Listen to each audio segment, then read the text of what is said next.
இந்த நாளில் நம்ம அந்த சபைகளுக்கு 7 சபைகளுக்கு கர்த்தராகிய கிறிஸ்து எழுதிய கடிதத்தை பார்த்து கொண்டு இருக்கிறோம். அதில் இந்த நாளில் ஸ்மிர்னா சபைக்கு எழுதிய கடிதத்தை பார்க்க போகிறோம். வெளிப்படுத்தின விசேஷம் 2வது அதிகாரம் 8 - 11 வரை உள்ள வசனங்கள், 4 வசனங்கள். இன்றைக்கு காலையில் நம்ம யோவான் 16வது அதிகாரத்திலிருந்து பார்த்தோம். எப்படி துன்பப்பட போகிறீங்க, எப்படி பாடு அனுபவிக்க போகிறீங்க, எப்படி உங்களை கொலை செய்ய போகிறாங்க அப்படிங்கிறத குறித்து கர்த்தராகிய கிறிஸ்து கல்வாரி சிலுவைக்கு போகிறதுக்கு முன்னாடி சொன்னார். ஒரு 60 வருஷம் கழித்து இங்கே ஒரு சபைக்கு எழுதுறாரு, இது உங்களில் நடக்க போகுது அப்படிங்கிறது.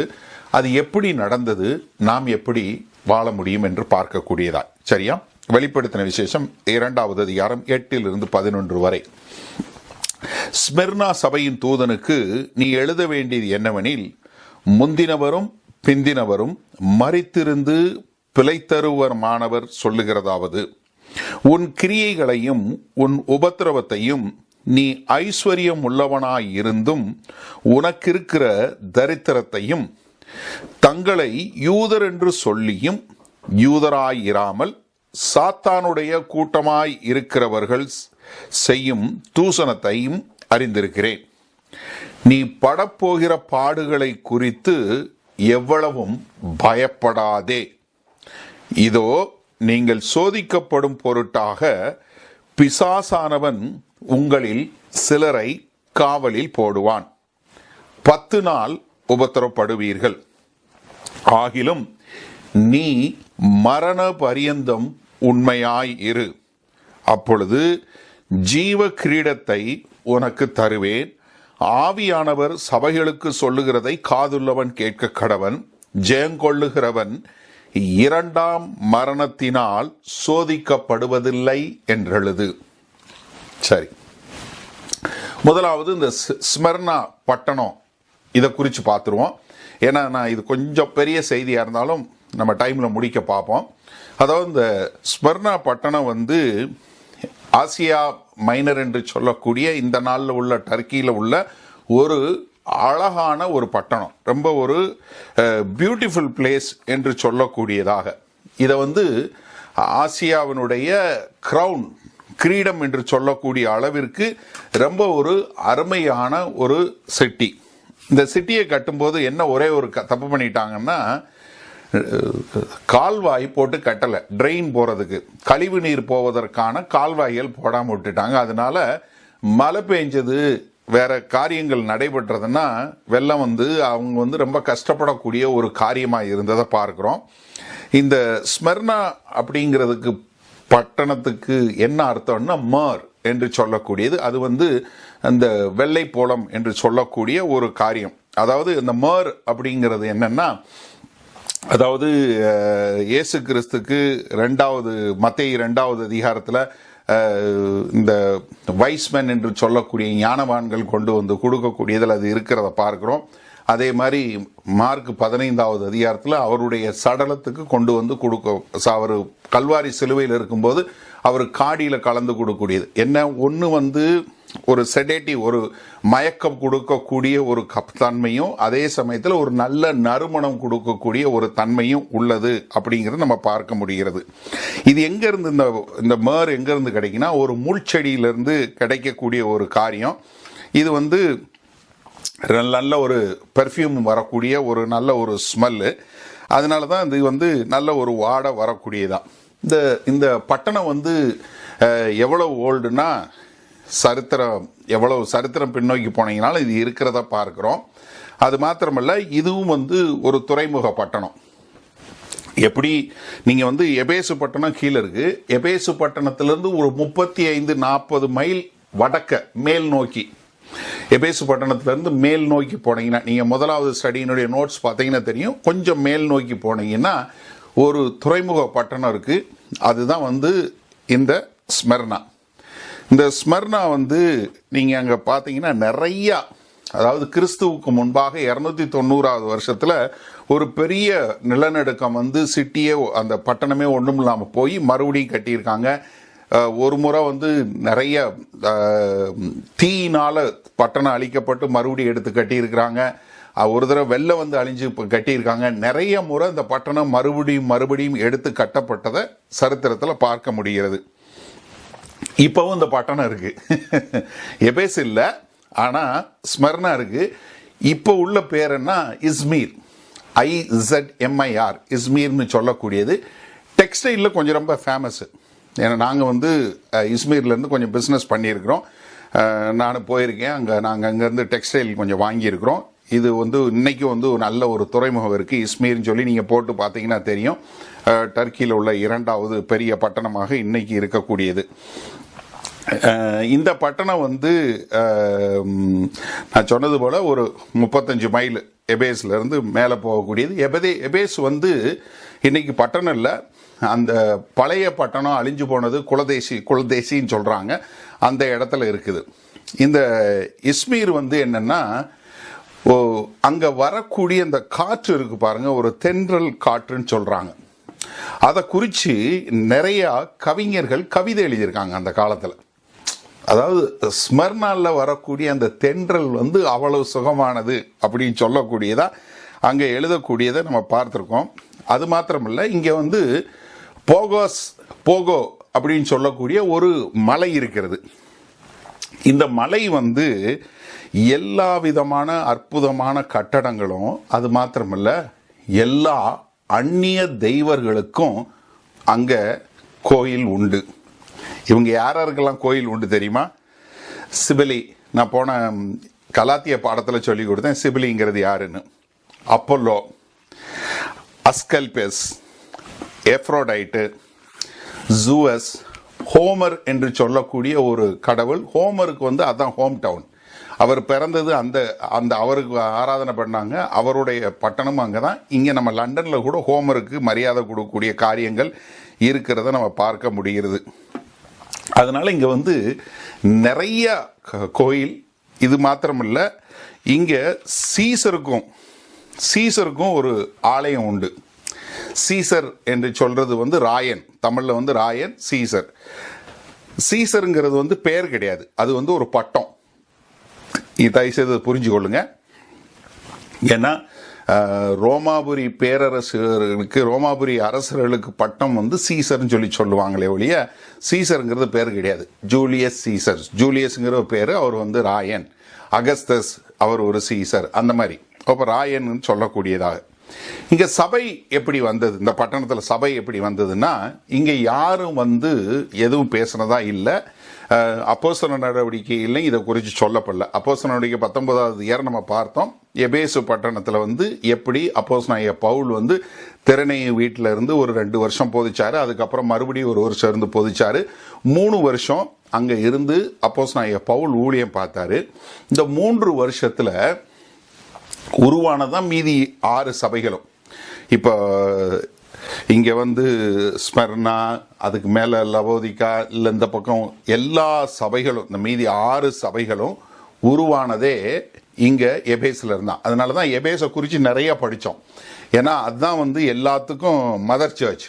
அதுல இருந்தா எல்லாம் உருவானது. அப்ப எல்லாம் என்ன, இங்க வந்து ஏன்னா இங்க எபேஸ்ல நடந்த எழுப்புதல் வந்து எல்லாரையும் தொடக்கூடியதா இருந்து, அதனால எல்லாரும் வந்து இங்க எபேஸ்ல வந்து கற்றுக்கொண்டு அங்க போய் அவர்கள் அங்கங்க சபைகள் ஆரம்பிச்சாங்க.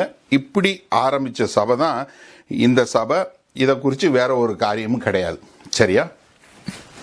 இந்த சபையில இந்த சபைக்கு கடிதம் எழுதும் போது இயேசு கிறிஸ்து சொல்லுகிற பட்டம் என்ன, முந்தினவரும் பிந்தினவரும் மரித்திருந்து பிழைத்தவருமானவர். இயேசு கிறிஸ்து குறித்து சொல்லும்போது முந்தினவரும் பிந்தினவரும், தமிழ்ல முந்தினவர் பிந்தினவர், ஆங்கிலத்தில் first and last, alpha omega. ஏன்னா கிரேக்க மொழியில முதல் எழுத்து ஆல்பா, கடைசி எழுத்து ஒமேகா, அதனால ஆல்பா ஒமேகா. எபிரேய பதத்தில் சொல்லும்போது அலஃப் தாவ், அலஃப்ங்கிறது முதல் எழுத்து, தாவ்ங்கிறது கடைசி எழுத்து. ஸோ அலஃப் தாவ் இல்லை ஆல்ஃபா ஒமேகா இல்லை ஃபர்ஸ்ட் அண்ட் லாஸ்ட், முந்தினவர் பிந்தினவர். சரியா? முதலும் கடைசி, ஆதியும் அந்தமும். இது எல்லாமே இயேசு கிறிஸ்துவை குறிக்கக்கூடியதாக. எபேசுக்கு எழுதும்போது அவருடைய பட்டம் என்ன சொன்னாங்க? எபேசியர் ரெவலேஷன் வெளிப்படுத்தின விசேஷம் 2:1 7 நட்சத்திரங்களை தம்முடைய வலது கரத்தில் ஏந்தி கொண்டு 7 பொன் குத்து விளக்கின் மத்தியில் உலாவிக் கொண்டிருக்கிறவர். பெர்கமு சபைக்கு எழுதும்போது வெளிப்படுத்தின விசேஷம் 2:12 என்ன சொல்லுது? இருபுறமும் கருக்குள்ள பட்டயத்தை உடையவர், இயேசு கிறிஸ்துக்கு சொல்லக்கூடிய பட்டம். தேத்திராக்கு வெளிப்படுத்தின விசேஷம் 2:18 என்ன சொல்லுது? அக்கினி ஜுவாலை போன்ற கண்களும் பிரகாசமான வெண்கலம் போன்ற பாதங்களும் உள்ள தேவகுமாரன். சர்தைக்கு எழுதும்போது வெளிப்படுத்தின விசேஷம் 3:1 என்ன சொல்லுது? தேவனுடைய 7 ஆவிகளையும் 7 நட்சத்திரங்களையும் உடையவர். பிலதால்வியாக்கு எழுதும்போது வெளிப்படுத்தின விசேஷம் 3:7 என்ன சொல்லுது? பரிசுத்தம் உள்ளவரும் சத்தியம் உள்ளவரும் தாவீதின் திறவுகோலை உடையவரும் ஒருவரும் பூட்டக்கூடாதபடிக்கு திறக்கிறவரும் ஒருவரும் திறக்கக்கூடாதபடிக்கு பூட்டுகிறவருமாய் இருக்கிறவர்னு. லவோதிக்காய்க்கு சொல்லும்போது வெளிப்படுத்தின விசேஷம் 3:14 என்ன சொல்லுது? உண்மையும் சத்தியம் உள்ள சாட்சியும் தேவனுடைய சிருஷ்டிக்கும் ஆதியுமாய் இருக்கிற ஆமென். அப்போ ஒவ்வொரு கடிதத்தில் எழுதும்போது ஒவ்வொரு பட்டத்தை சொல்லக்கூடியது. இங்க சொல்லும்போது முந்தினவரும் பிந்தினவரும் மரித்தவரும் பிழைத்திருக்கிறவருமான அப்படின்னு அவரை குறித்து சொல்ற. இது எங்க இருந்து சொல்றாருன்னா, ஏற்கனவே 1வது அதிகாரத்தில் இயேசு கிறிஸ்துவை தரிசனமாக பார்க்கும்போது சொல்லும்போது 1வது அதிகாரம் 17 வசனத்தில் பாருங்க, நான் அவரை கண்டபோது செத்தவனை போல் அவருடைய பாதத்தில் விழுந்தேன். அப்பொழுது அவர் தம்முடைய வலது கரத்தை என் மேல் வைத்து என்னை நோக்கி, பயப்படாதே, நான் முந்தினவரும் பிந்தினவரும் உயிருள்ளவருமாய் இருக்கிறேன். அப்ப என்ன இது? இயேசு கிறிஸ்து இந்த கடிதத்தை இங்க எழுதுறாருன்னு சொல்லக்கூடியது. இது எதுக்காக நான் இந்த சிரத்தை எடுத்து சொல்றேன்னா, ஏன்னா நிறைய பேருக்கு இயேசு கிறிஸ்து இன்னும் கடவுள், அவரும் ஒரு தேவன் என்று சொல்வதில் நிறைய பேருக்கு இன்னும் பிரச்சனை இருக்கு. நீங்க நல்லா கவனிங்க, யெகோவா தேவன் என்று சொல்லக்கூடிய பழைய ஏற்பாட்டில் ஏசாயா 41:4 சொல்லும்போது என்ன சொல்லுது? அதை செய்து நிறைவேற்றி ஆதி முதற்கொன்று தலைமுறைகளை வரவழைக்கிறவர் யார்? முந்தினவராய் இருக்கிற கர்த்தர் நான் தானே, பிந்தினவர்களோடும் இருப்பவராகிய நான் தானே. என்ன? யெகோவா தேவன், முந்தினவரும் நான் தான், பிந்தினவரும் நான் தான். அடுத்து ஏசாயா 44:6 பாருங்க, நான் முந்தினவரும் நான் பிந்தினவரும் தானே, என்னை தவிர தேவன் இல்லை என்று இஸ்ரவேலின் ராஜாவாகிய கர்த்தரும் சேனைகளின் கர்த்தராகிய அவனுடைய மீட்பரும் சொல்லுகிறார். சரியா? நான் தான் முந்தினவர், நான் தான் பிந்தினவர். ஏசாயா 48:12 பாருங்க, யாக்கோபே, நான் அழைத்திருக்கிற இஸ்ரவேலே, எனக்கு செவி கொடு, நான் அவரே, நான் முந்தினவரும் நான் பிந்தினவருமாமே. பழைய ஏற்பாட்டில் தேவனை குறித்து சொல்லும்போது நான் தான் முந்தினவர், நான் தான் பிந்தினவர். And I am the first and the last. I am the Aleph and Tau. I am the Alpha, Omega. நான் தான் முதலும், நான் தான் ஆதியும் அந்தமும். இது சொல்லக்கூடியது. இங்க இயேசு கிறிஸ்து என்ன சொல்றாரு? வெளிப்படுத்தின விசேஷம் 1வது அதிகாரத்தில் நான் தான் சொல்றாரு. நீங்க கொஞ்சம் அப்படியே வெளிப்படுத்தின விசேஷத்தினுடைய கடைசிக்கு வரும்போது நீங்க என்ன பார்க்குறீங்க? எல்லாம் முடிந்து கடைசியா 22வது அதிகாரத்தில் நம்ம பார்க்கிறோம், அவர் இந்த ஒயிட் த்ரோன் ஜட்ஜ்மெண்ட் என்று சொல்லக்கூடிய வெள்ளை சிங்காசனத்தில் அவர் செய்யும்போது இயேசு கிறிஸ்துவை பற்றி சொல்லும்போது என்ன சொல்லுது? நான் ஆல்பாவும் ஒமேகாவும் ஆதியும் அந்தமும் முந்தினவரும் பிந்தினவருமாய் இருக்கிறேன். அப்ப என்ன? இயேசு கிறிஸ்து தேவன் என்பதற்கு மிக அற்புதமாக அடையாளமாக இதை சொல்லக்கூடிய ஒரு காரியத்தை பார்க்க போறோம். அதனால அவர் நித்தியத்துக்கும் தேவன், அவர் நித்திய தேவன் என்பதை நம்ம சரியாக விளங்கி கொள்ள வேண்டும். அவர் தான் இந்த சபைக்கு ஒரு கடிதம் எழுதுறாரு. என்ன? நான் தான் நித்திய தேவன், நான் எப்பொழுதும் இருக்கிறவன், நான் உங்களுக்கு ஒரு கடிதம் எழுதுறேன் அப்படின்னு சொல்லி அவர்களுக்கு கடிதம் எழுதுறாரு. அதுல எழுதும்போது என்ன சொல்றாரு? நான் மரித்தேன், ஆனா பிழைத்தவரா இருக்கிறேன். அப்ப நமக்கு ஒரு கேள்வி வரணும், ஆண்டவர் ஒரு நித்திய தேவன்னா பிறகு எப்படி அவர் மரித்து உயிரோட வர முடியும்? என்னன்னா, இயேசு கிறிஸ்து மனிதனாக பூமியில பிறந்து மரித்தாலும் அவர் மறுபடியும் உயிர் தெழுந்து, ஏன்னா பிதாவாகிய தேவன், குமாரனாகிய கிறிஸ்து, பரிசுத்த ஆவியானவர் காலங்களுக்கு நேரங்களுக்கு பூமிக்கு நம்மளுடைய எல்லாத்துக்கும் அப்பாற்பட்டவர். அவர் என்ன பண்றாரு, தான் ஒரு மனிதனாக இந்த பூமியில பிறந்து அதன் மூலமாய் அவர் தன்னுடைய நித்திய வல்லமையை காட்டக்கூடியது. இது நீங்க எபிரேயர் 7வது அதிகாரத்துல ஆங்கில வேதாகம்னா 16வது வசனம், தமிழ்ல 16, 17 எடுத்தாதான் கரெக்டா வரும்.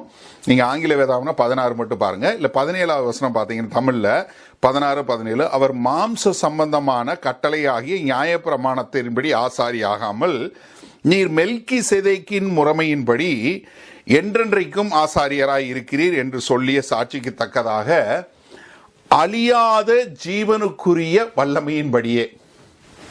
அதாவது என்னன்னா, என்லெஸ் லைஃப், அதாவது முடிவே இல்லாத ஜீவன். அழியாத ஜீவன் சொல்றது, அதாவது அந்த ஜீவனுக்கு முடிவே கிடையாது. அதாவது he has raised as an endless life. அவருக்கு ஒரு முடிவே கிடையாது. அவர் தான் எல்லாமே. அதை தான் இங்க சொல்லக்கூடியதா. அப்ப என்னன்னா, அவரை இந்த மரணம் அவரை பிடித்து வைக்க முடியல. ஏனென்றால் அவர் ஒரு மனிதனாக இதுக்கு போய் அவர் அங்கிருந்து ஒரு அழிவில்லாத ஜீவனை பெற்றுக்கொண்டவரா வந்தவர். அவர் ஒரு கடிதம் எழுதுறார். எனக்கு நீங்க அதை எந்த அளவுக்கு யோசிச்சு பார்க்குறீங்கன்னு தெரியல. ஏன்னா இப்போ நம்ம நாட்களில் கடிதம் எழுதுறது போச்சு, அப்புறம் இமெயில் போச்சு, இப்போ இன்ஸ்டன்ட் மெசேஜ் வந்துச்சு, வாட்ஸ்அப்பு, ட்விட்டரு, இப்படி இதெல்லாம் வந்ததுனால நமக்கு இந்த கடிதத்தினுடைய ஒரு மேன்மை நமக்கு தெரியல. அந்த காலத்தில் நீங்கள் கடிதம் எழுதி போடணும், அப்போ தான் அடுத்தவங்க பார்ப்பாங்க என்ன ஏதுன்னு. இன்றைக்கு கம்யூனிகேஷன் ரொம்ப வளர்ந்துட்டதுனால, தொலைத்தொடர்பு ரொம்ப வளர்ந்ததுனால இன்னைக்கு யாருனாலும் நம்ம உடனே எடுத்து தொலைபேசியில் பேசக்கூடிய அளவுக்கு வந்துட்டோம். ஆனால் நீங்கள் யோசிச்சு பாருங்க, நம்ம சபைக்கு ஒரு கடிதம் வருது. அது இயேசு கிறிஸ்துவிலிருந்து ஒரு கடிதம் வருது. எப்படி இருக்கும் யோசிங்களேன். தயவுசெய்து சிந்திச்சு பாருங்க. ஸ்மரணா சபைக்கு ஒரு கடிதம் வருது. இப்போ நமக்கு அன்புள்ள உலக தமிழ் கிறிஸ்தவ ஐக்கிய மக்களே, நான் இயேசு கிறிஸ்து கடிதம் எழுதுகிறேன் அப்படின்னு எழுதியிருந்தா எப்படி இருக்கும்? உடனே அஜோ ஒரே ஆர்ப்பரிப்பு, யார்கிட்ட லெட்டர் தெரியுமா, அப்படியான ஒரே சந்தோஷம் வரக்கூடியதா. அப்படிதான் ஒரு கடிதம் அவங்களுக்கு வருது. சரியா? இந்த கடிதம் வரும்போது சபையினுடைய நிலைமை என்ன இருக்குன்னு பாருங்க. 9வது வசனம், உன் உபத்திரவத்தை. எது உபத்திரவத்தை? நீ ஐஸ்வர்யம் உள்ளவனாயிருந்தும் உனக்கிருந்த தரித்திரத்தையும் தங்களை யூதர் என்று சொல்லியும் யூதராய் இராமல் சாத்தானுடைய கூட்டமாய் இருக்கிறவர்கள் செய்யும் தூசணத்தையும் அறிந்திருக்கேன். உபத்திரவத்தை அறிஞ்சிருக்கிறேன், உனக்கு இந்த யூதர்கள் செய்யக்கூடிய தூசணத்தையும் நான் அறிஞ்சிருக்கிறேன். நமக்கு ரொம்ப ஒரு கம்ஃபர்டிங்கான ஒரு விஷயம் இது. என்னன்னா, நம்ம சபைக்கு ஆண்டவர் என்ன சொல்றாரு, உங்களுக்கு நடக்கிறது எனக்கு தெரியும் சொல்லக்கூடியது. ஏன்னா அவருடைய சபை தானே. சபை நம்ம சபை கிடையாது, சபை அவரோடது, அவருக்கு தானே தெரியணும். ஏன்னா இந்த உபத்திரவம் அப்படின்னு சொல்லும்போது இந்த ஸ்மர்னால ஒரு சின்ன பிரச்சனை என்னன்னு கேளுங்க. இந்த ஸ்மர்னால எல்லாரும் இந்த ராயனுக்குன்னு இருக்கிற ஒரு ஆலயத்துக்கு போய் அங்க இருக்கிற ஒரு பலிபீடத்தில் நீங்க என்ன பண்ணணும், வருஷத்துக்கு ஒரு முறை போய் அங்க நீங்க ஒரு தீபம் கொளுத்தி நீங்க என்ன பண்ணணும், கையை உயர்த்தி ராயனே ஆண்டவர், சீசர் இஸ் லார்ட் அப்படின்னு சொல்லி அறிக்கை செய்யணும் வருஷத்துக்கு ஒரு முறை. ஆனா கிறிஸ்தவர்களாக இருக்கிறவங்க என்ன சொல்றாங்க, இயேசுவே ஆண்டவர், ஜீசஸ் இஸ் லார்ட். ஆனா இதுல என்ன பிரச்சனைன்னு கேளுங்க. நீங்க போய் வருஷத்துக்கு ஒரு முறை நீங்க அப்படி செய்யும் போது உங்களுக்கு ஒரு சர்டிபிகேட் கொடுப்பாங்க. எப்படி? இவன் ராயனுக்கு ஒப்பு கொடுக்கப்பட்டவன், இவன் ராயனை ஆராதிக்கிறவன், இவன் ராயனுக்கு பலி செலுத்தி ராயனே என்னுடைய ஆண்டவன் என்று ஏற்றுக்கொண்டவன் என்று சொல்லி ஒரு சர்டிபிகேட் கொடுப்பாங்க. அந்த சர்டிபிகேட் இல்லைன்னா உங்களை துன்புறுத்தலாம்.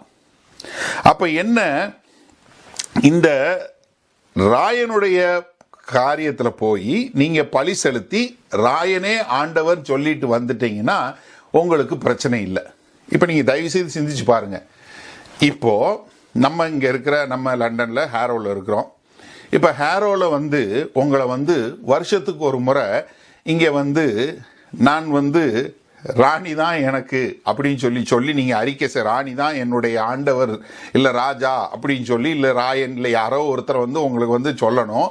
அப்படி இல்லைன்னா நீ துன்புறுத்தப்படுவ, உபத்திரவப்படுவ, உன்னைய கொலை செய்யலாம் அப்படின்னு சொன்னா நம்மள எத்தனை பேர் அதை செய்வோம், செய்ய மாட்டோம்?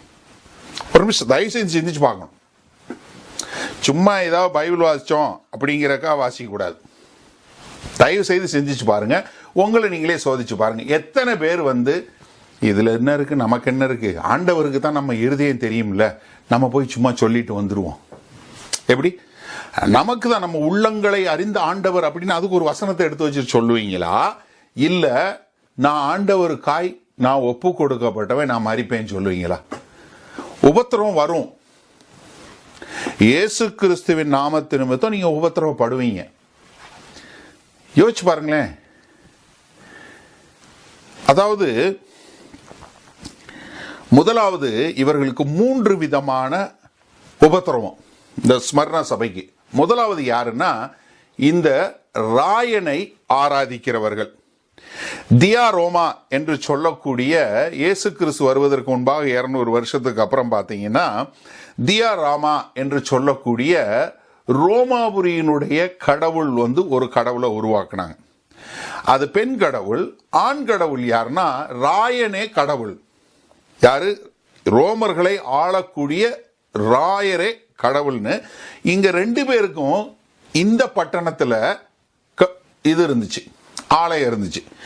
அப்ப என்னன்னா இங்க போய் இவங்க என்ன சொல்லணும், இந்த ஸ்மர்னா ரோமர்களுக்கு ஒரு ஆராதனைக்குரிய இடம். இங்க போய் நீங்க என்ன சொல்லணும், ராயனை தவிர எனக்கு வேற தேவர்கள் இல்லை. எப்படி? ராயனே சீசர் இஸ் லார்ட். அது மாத்திரம் இல்ல, I have no other god except Caesar சொல்லணும். எப்படி? எனக்கு ராயனை தவிர வேற தேவர்கள் இல்லைன்னு போய் சொல்லணும். இப்போ கிறிஸ்தவர்களுக்கு சொல்ல முடியுமா? முடியாது. சொல்லல. சொல்லாதனால அவங்க என்ன பண்ணாங்க, லோக்கல் கவர்மெண்ட்ல இருந்து தேடி இவர்களை துன்புறுத்தக்கூடிய காரியம். இந்த ஸ்மர்னா பட்டணம் எப்பவுமே ரோமர்களுடைய கண்ட்ரோல்ல இருந்துச்சு. அது என்ன காரணம்னா, இந்த பட்டணம் எப்பவுமே ரோமர்களோட சேர்ந்து இருந்ததுனால இது எப்பவுமே ஒரு இண்டிபெண்டா இருந்துச்சு. அது மாத்திரமல்ல, ரோமர்களுக்கு எப்பவுமே இவங்க சாதகம் பண்ணதுனால ரோமர்கள் இவங்களை ஒண்ணுமே செய்யல. அதனால ராயனை ஆராதிக்கிறவர்கள் ரொம்ப ஜாஸ்தி. அதே போல ரெண்டாவது, முதல்ல ராயனுடைய ஆளுங்க ரோமாபுரியிலிருந்து வரக்கூடியவங்களோட வரக்கூடிய போராட்டம். ரெண்டாவது யாரோட உபத்திரவம்? அந்நிய தெய்வர்களை வணங்குகிறவங்க. இவங்க யாரு? நம்ம பார்த்தோம் இல்லையா, இது எவ்வளவு கடவுள் இருந்துச்சு அங்கன்னு. அத்தனை கடவுளும், அதுல உள்ளூர் கடவுள் யாரு? ஹோமர் ஒரு கடவுள் இருக்கிறாரு. இப்ப இவங்களுக்கெல்லாம் பலிபீடங்கள் இருக்கு, இவங்களுக்கெல்லாம் செய்யணும். இவங்களுக்கு எல்லாருக்குமே நீங்க நல்லா கவனிங்க, ஒவ்வொரு கடவுளுக்கும் ஒரு பண்டிகை நடக்குது, ஒவ்வொரு கடவுளுக்கும் ஒரு வழிபாடு நடக்குது, ஒவ்வொரு கடவுளுக்கும் ஒரு ஆராதனை நடக்குது. இப்ப நீங்க யோசிங்க, உங்க பக்கத்து வீட்டுக்காரரு இன்னொரு ஆலயத்துக்கு போறாரு. அப்போ உங்களை கூப்பிட்டா நீங்க என்ன செய்ய முடியும்? வரமாட்டேன், நான் கிறிஸ்தவன், நான் எந்த ஒரு கடவுளையும் நான் ஆராதிக்க மாட்டேன்னு சொல்லணும். அப்போ உங்க பக்கத்து வீட்டுக்காரங்க கூட பேசுவானா? பேச மாட்டான். அப்ப என்ன, நீங்க உங்க தெருவுலையோ உங்க பட்டணத்துல நீங்க இருக்கிறதுல உங்க விசினிட்டியில உள்ளவங்க யாருமே உங்க கூட உறவுல இருக்க மாட்டாங்க. அப்ப அவங்கெல்லாம் என்ன, சந்தர்ப்பம் பார்த்துக்கிட்டே இருப்பாங்க, எப்படா இவனை போட்டு கொடுக்கலாம், எப்படா இவனை அதிகாரிகள்கிட்ட போட்டு கொடுக்கலாம் அப்படின்னு சொல்லக்கூடியது. அப்போ முதல்ல ராயனை வணங்குறவங்கனால உபத்திரவம், ரெண்டாவது அந்நிய தெய்வர்களை வணங்குறதுனால உபத்திரவம், மூணாவது யூதர்களால உபத்திரவம். இந்த யூதர்கள் பண்ண காரியம் வந்து பாத்தீங்கன்னா ரொம்ப கொடுமையான காரியம். இந்த யூதர்கள் என்ன பண்றாங்க, தங்களை யூதர் என்று சொல்லியும் யூதராயிராமல் சாத்தானுடைய கூட்டாளியாய் இருக்கிறவர்கள். இவங்க யாரா இருக்கிறாங்க, சாத்தானுடைய கூட்டமா இருக்கிறாங்க. இங்க ஒரு ஜெப ஆலயம் எப்போதுமே இருந்ததை நம்ம பார்க்க முடிகிறது.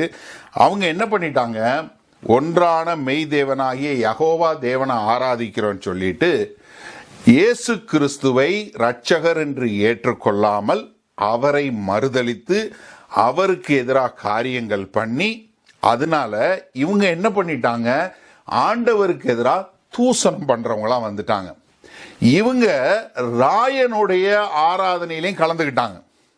நல்லா கவனிங்க, யூதர்கள் சொல்றாங்க, ஆனா அவர்கள் வந்து என்ன, மெய்யான தேவனை மாத்திரம் இல்ல, இந்த ராயனை ஆராதிக்கிறவங்க மற்றவங்க கூட சேர்ந்துக்கிட்டு இவங்க என்ன பண்ணாங்க, கிறிஸ்தவர்களை பழி தீர்த்தாங்க. இவங்க என்ன செஞ்சாங்க, ஆண்டவருக்கு எதிராக பண்ணாங்க. ஏன்னா அவங்க போய் ராயனை ஆராதிக்கிறாங்க. அது மாத்திரமல்ல, அவர்கள் கிறிஸ்துவை தூசணம் பேசுறாங்க. அதனாலதான் யூதர்கள் எல்லாருமே யூதர் அல்ல என்று ரோமர் 2வது அதிகாரம் 28, 29 அப்போஸ்தலனாகிய பவுல் ரோமருக்கு எழுதின நிருபத்தில் சொல்றதை நம்ம பார்க்கிறோம். ஏன்னா மாம்சத்தின்படி பிறந்த யூதர்லாம் யூதரே இல்லை அப்படின்னு சொல்லக்கூடியதா. அப்ப என்ன ஆயிடுச்சு, ஒன்றான மெய் தேவனாகிய யெகோவா தேவனுக்காய் ஆராதிக்க வேண்டிய ஒரு சபை இப்ப தேவனை தூசிக்குது. என்ன கூட சேர்ந்துருச்சு, சாத்தான் கூட சேர்ந்துருச்சு. நீங்க நல்லா கவனிங்க, ஆதி திருச்சபையில ரொம்ப கொடுமைப்படுத்தினது யாருன்னா யூதர்கள் தான். கிறிஸ்தவர்களை துன்புறுத்தினது, கிறிஸ்தவர்களை பழி வாங்கினது யூதர்கள் தான். நீங்க அப்போஸ்தலனுடைய 13வது அதிகாரத்தில் பாருங்க, அந்தியோகியாவை துன்புறுத்தினது யாரு, யூதர்கள். 14வது அதிகாரத்தில் இக்கோனியம் லிஸ்தரால யாரு துன்புறுத்தினா, யூதர்கள். அப்போஸ்தலனுடைய 17வது அதிகாரத்தில் தெசலோனிக்கேல யாருக்கு துன்புறுத்தினா, யூதர்கள். நீங்க பார்த்துக்கிட்டே இருக்க முடியும். ஆரம்ப நாட்கள்ல பூராமே இந்த யூதர்கள் பூரா எப்பவுமே இவங்க இந்த ரோமாபுரி பேரரசுல உள்ள ரோமாபுரியினுடைய ஆட்சியாளர்கள் கூட ஒரு நல்ல க்ளோஸ் ரிலேஷன்ஷிப் வச்சுக்கிட்டு, நல்ல ஒரு உறவு வச்சுக்கிட்டு கிறிஸ்தவங்களை போட்டு தாக்குறத ரொம்ப அருமையா செஞ்சாங்க. நீங்க நீரோ என்று சொல்லக்கூடிய ராயன் கிறிஸ்தவர்களை ரொம்ப கொலை பண்ணாரு. ரொம்ப அவர் தான் முதல்ல ஆரம்பிச்சது. ரொம்ப ஒரு மோசமான முறையில் கொலை பண்ணது நம்ம நிறைய முறை சொல்லியிருக்கேன். நீரோ எந்த அளவுக்கு மோசம்னு சொல்லி சொன்னா, கிறிஸ்தவர்களை கூப்பிட்டு வந்து ஒரு மரத்தில் கட்டி அவங்க மேல தாரை ஊத்தி தீய கொளுத்தி போட்டு விட்டு அதுல உட்காந்து டிராமா பார்க்கிறாள். இங்க ஒருத்தன் துடிச்சு அப்படியே அழுகு எரிஞ்சு உயிரோட எரிஞ்சுட்டு இருக்கும்போது அவர் உட்காந்து அங்க டிராமா பார்க்கக்கூடிய ஒரு ஆள். இவருக்கு 2 பேர் ஆள் இருந்தாங்க. ஒருத்தர் யாருன்னா அலோத்தோரஸ், இன்னொருத்தர் யாருன்னா இவர் வந்து இந்த நீரோ வந்து ஒரு கே, அவருக்கு ஒரு லவர் இருந்தாரு, அவர் பேர் வந்து போப்பாயியா. இந்த 2 பேரும் ராயனாகிய நீரோட்ட போட்டு கொடுத்து கிறிஸ்தவர்களுக்கு பண்ணின துன்புறுத்தல் கொஞ்சம் நஞ்சம் இல்ல, அவ்வளவு பேரை கொண்டாங்க, அவ்வளவு பேரை கொலை பண்ணாங்க. நல்ல கவனிங்க, முதல்ல ராயனை வழிபடுகிற ரோமர்கள்னால பிரச்சனை, 2வது அந்நிய தெய்வங்களை வணங்குறதுனால உபத்திரம், 3வது யூதர்கள் என்று சொல்லி ஆனா யூதர்களாய் இல்லாம அவர்களும் சேர்ந்து செய்யக்கூடிய ஒரு காரியம். இவங்க எல்லாருமே இந்த சபைக்கு உபத்திரவத்தை கூடி கொடுத்தாங்க. அப்ப என்ன, நீங்க ஒரு உண்மையான கிறிஸ்தவ வாழ்க்கை வாழ வேண்டும் என்று சொன்னா உங்களுக்கு உபத்திரவம் உறுதியாக வரும். எப்படி நம்ம பார்க்கிறோம், எப்படி நம்ம சேனலை இது பண்ணாங்க, ஹேக் பண்ணாங்க. ரொம்ப ஒரு ஆச்சரியம். ஏன்னா நிறைய பேர் அதுக்கப்புறமும் சொன்னாங்க என்கிட்ட, இது வரைக்கும் எந்த ஒரு சர்ச் சேனலும் எந்த ஒரு சர்ச் வெப்சைட்டோ இல்லை ஒரு சர்ச் இதை வந்து ஹேக் பண்ணதான் நாங்கள் கேள்வியே படலைன்னு. என்ன துன்புறுத்தல் எப்படியாவது நிறுத்தணும்னு சொல்லக்கூடியதா. இந்த சபை என்னவா இருந்துச்சு, ஒரு பாவட்டி. அத கிரேக்க பதத்தில் அது சொல்லும்போது ஐஸ்வர்யம் உள்ளவனா இருந்தும் உனக்கு இருக்கிற தரித்திரத்தை, நீங்க அந்த பதத்தை பார்த்தீங்கன்னா அட்லீஸ்ட் எபேஸ்லனாலும் கொஞ்சம் அவங்க கொஞ்சம் வசதி உள்ளவங்களா இருந்தாங்க. இங்க அவங்க கிட்ட ஒண்ணுமே இல்லை. ஆனா ஆண்டவரோட பார்வையில் என்ன இருக்காங்க, அவங்க ஐஸ்வர்யவானா இருக்கிறாங்க. ஆனா அவங்களுடைய காரியம் நீ யோசிச்சு பாருங்க, சபை கிடையாது, கட்டடம் கிடையாது, ஆள் கிடையாது, நீங்க எல்லாம் ஒளிஞ்சுக்கிட்டு தெரியுறீங்க. உங்களுக்கு என்ன இருக்கு? ஒண்ணுமே கிடையாது. ஏன்னா நீங்க சமூகத்துல ஒன்றும் வாங்க முடியாது. நீங்க வந்து யாரு கூட, நீங்க சொசைட்டில யாரு கூட நீங்க தொடர்புல இருக்க முடியாது. சொசைட்டில நீங்க யாரு கூட சிங்க்ல இல்ல, ராயன்ட்ட இருந்து வர முடியாது, யூத உங்களுடைய சினகாக உங்களுடைய ஜபாலயத்துல இருந்து ஒண்ணும் கிடையாது. அப்ப என்ன பயங்கர தரித்திரத்துல இருக்கிறாங்க. ஆனா ஆண்டவர் சொல்ற நீ ஐஸ்வர்யவான்.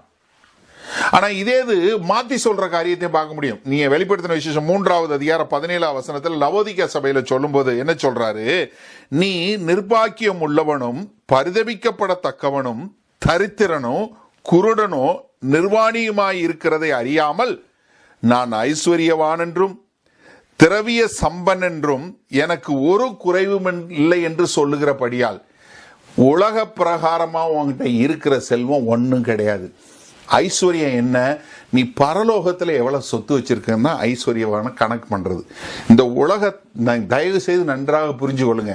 ஏன்னா நமக்கு இன்னைக்கு கிறிஸ்தவத்தில் நம்ம என்ன நினைக்கிறோம், ஒருத்தர் நல்ல வீடு வச்சிருக்கிறாரு, ஒரு கார் வச்சிருக்கிறாரு, நிறைய காசு வச்சிருக்கிறாரு, அவர் இதாக இருக்கிறாரு, கர்த்தர் ஆசீர்வதிச்சிருக்கிறாரு. பிரதர், ஹலோ பிரதர், அப்படி இல்லை பிரதர். இங்க தெளிவா போட்டிருக்கு பிரதர். வெளிப்படுத்தின விசேஷம் 3வது அதிகாரம் நீங்க எல்லாரும் வாசிச்சு பாருங்க. லவோதிக்கா சபையில் அவங்க எல்லாமே வச்சிருந்தாங்க. என்ன, அவங்க வந்து எல்லாமே இருந்தது. ஆனா அவங்க என்ன நினைச்சாங்க, நாங்க ஐஸ்வர்யவான் திரவிய சம்பந்தம் அப்படி இருந்துச்சு, எங்களுக்கு எல்லாமே இருந்துச்சு. ஆண்டவர் என்ன சொல்றாரு, நீ குருடே தரித்திர. எது? நீ குருடே தரித்திர நிர்வாணி பரிதபிக்கக்கூடிய நிர்பாக்கியம் உள்ளவன். பாக்கியம் இல்ல, நிர்பாக்கியம் உள்ளவன். அப்ப என்னன்னா, அந்த உலக பிரகாரமான கண்களை வைத்து தயவு செய்து நீங்க இது ஆசீர்வாதம் வரவே வராதீங்க. எனக்கு அருமையானவர்கள் நன்றாக புரிஞ்சு கொள்ளுங்க. தேவனுடைய கண் பார்வையில பார்க்க கற்றுக்கொள்ளுங்க. ஏன்னா நிறைய பேர் நம்ம என்ன நினைக்கிறோம்னா, கர்த்தருக்கே ஸ்தோத்திரம், எங்களுக்கு இந்த வீடு வாங்க கிருபை கொடுத்தாரு. ஆனா அந்த வீட்டை நீங்க எப்படி உபயோகப்படுத்துறீங்கிறதான் ஆண்டவருக்கு முன்னாடி நீங்க ஐஸ்வர்யவானா தரித்திரனான்னு காட்டும். கர்த்தர் உங்களுக்கு கார் கொடுத்துருக்கிறாரு, அந்த காரை நீங்க எப்படி உபயோகப்படுத்துறீங்கன்னு நீங்க தரித்திரனா ஐஸ்வர்யவானான்னு கர்த்தரோட கண்கள்ல பார்க்க முடியும். மற்றவர்கள் கண்கள்ல இல்லவே இல்லை. நீங்க தயவு செய்து இந்த உலக பிரகாரமா நீங்க நான் வந்து ஐஸ்வர்யவான் தரித்திரன்றதுக்கு வரவே வராதீங்க. அவங்க வந்து அவ்வளவு மோசமான நிலைமையில இருந்தாங்க. ஆனா ஆண்டவர் என்ன சொல்றாரு, நீ ஐஸ்வர்யவான். இப்ப 10வது வசனம், நீ படப்போகிற பாடுகளை குறித்து எவ்வளவும் பயப்படாதே. நம்ம இன்னைக்கு யோவான் 16 பார்த்தோமா, அதே மாதிரி சொல்ல, நீ பயப்படாத. இதோ நீங்கள் சோதிக்கப்படும் பொருட்டாக, எது? நீ சோதிக்கப்படும் பொருட்டாக பிசாசானவன் உங்களில் சிலரை காவலில் போடுவான். பிசாசானவன் காவல்ல போடுவானா? இது எப்படி? நீங்க யோசிச்சு பாருங்க. பிசாசு எப்படி ஆண்டவருடைய சபையை போட முடியும்? சொல்றாரு ஆண்டவர், நீங்கள் சோதிக்கப்படும் பொருட்டாக. ஏன்னா மத்தேயு 16:18 என்ன சொன்னாரு, நான் என் சபையை கட்டுவேன், பாதாளத்தின் வாசல்கள் அதை மேற்கொள்வதில்லை. ஏன்னா பாதாளத்தின் வாசல்கள் அதை மேற்கொள்வதில்லை அப்படின்னு சொல்றாரு. ஆனா இங்க இந்த ஸ்மர்னா சபைய சாத்தான் தன்னுடைய முழு வல்லமையோட அவங்கள அடிக்கிறதையும் அவங்கள கொலை செய்யப்பட போவதையும் சொல்றதை இங்க பார்க்கிறோம். என்ன, அவன் என்ன பண்ண முடியல, சபையில வந்து ஒரு குழப்பத்தை கொண்டு வர முடியல. அதனால அவன் என்ன பண்றான், இந்த மக்களை சோதனை பண்ணக்கூடியதுக்காக அடிச்சு அவங்கள துன்புறுத்தி அவங்கள சிறையில போட்டு அவங்கள பாடுபடுத்தக்கூடிய ஒரு காரியத்தை நம்ம பார்க்கிறோம். ஏன்னா இந்த உலகம் என்ன, அது தேவனை வெறுக்கிறது, அதனால கிறிஸ்துவை வெறுக்கிறது, வேத வசனத்தை வெறுக்கிறது. அதனால கிறிஸ்துவனுடைய வசனங்களை பின்பற்றுகிற, கிறிஸ்துவை பின்பற்றுகிற கிறிஸ்தவங்களை வெறுக்கிறது. அது மாத்திரமல்ல, யாரெல்லாம் வேத வசனத்தை போதிக்கிறாங்களோ அவங்க எல்லாரையும் வெறுக்கக்கூடியது. இந்த உலகம் அப்படிதான். இந்த உலகத்தில் அது நடக்க தான் செய்யும். அதனாலதான் யோவான் 16:33 ஆண்டவர் என்ன சொன்னார், இந்த உலகத்தில் நீங்கள் பாடுகள் உண்டு. இன்னைக்கு காலையில பார்த்தோம் இல்லையா, 16:2 என்ன பார்த்தோம், உங்களை கொலை செய்வாங்க, ஜபாலயத்தை விட்டு புறம்ப போடுவாங்க, கொலை செய்வாங்க. என்ன நினைப்பாங்க? நாங்க ஆண்டவருக்கு தொண்டு செய்யறோம்னு நினைப்பாங்க. ஏன்னா நம்ம நீங்க நல்லா புரிஞ்சு கொள்ளுங்க, நீங்க தேவனுக்கென்று வாழும்போது, தேவனுக்கென்று வைராக்கியமாய் காரியம் செய்யும் போது நிச்சயம் அந்த காரியங்களை செய்வாங்க. சிறையில போடுவாங்க. எனக்கு ஒரு சம்பவம் ஞாபகத்துக்கு வருது. நானும் ஜான் வாட் என்று சொல்லக்கூடிய நாங்கள் 2 பேரும் ரஷ்யா போயிருந்தோம். ரஷ்யாவில் சைபீரியாவுக்கு போயிருந்தோம். 2015 இல்லை 14 நினைக்கிறேன். அப்போ சைபீரியா, சென்ட்ரல் சைபீரியாவில் கிருஷ்ணடாரில் இறங்கி கொஞ்சம் தூரத்தில் ஒரு ஊருக்கு, ஏன்னா நான் ஊர் பேரை சொல்ல வரணும், அங்கே ஊரில் ஒரு சபைக்கு போயிருந்தோம். ஒரு 2 நாள் கூட்டம், சனிக்கிழமையும் ஞாயிற்றுக்கிழமையும் கூட்டம். சனிக்கிழமை அவ்வளோ ஃபுல்லாக கூட்டம் இருந்தது. நாங்கள் நான் போய் ஃபுல் டே பிரசங்கம் பண்ணோம்.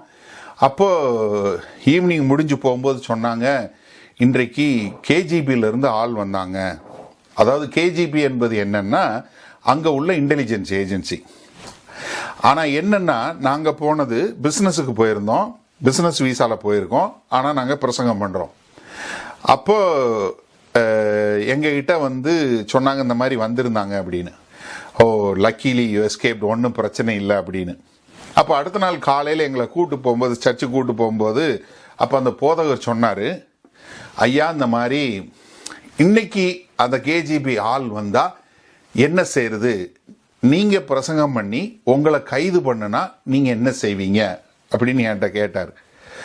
அப்போ ஜான் வாட் விளையாட்டா சொன்னார், அது ஏப்ரகாம் தானே பிரசங்கம் பண்ணுறாரு, அவரை தானே கைது பண்ணுவாங்க அப்படின்னு என்கிட்ட கேட்டார். என்ன சொல்கிறீங்க நீங்கள் சொல்லுங்கள், அதுக்கேற்ற மாதிரி. நான் சொன்னேன், ஒன்றும் பிரச்சனையும் இல்லை, நான் தைரியமாக பண்ணுறேன், என்னை கைது பண்ணால் பண்ணட்டும், ஒன்றும் பிரச்சனை இல்லைன்னு. போய் உக்காந்தாச்சு. ஆராதனை நடக்குது.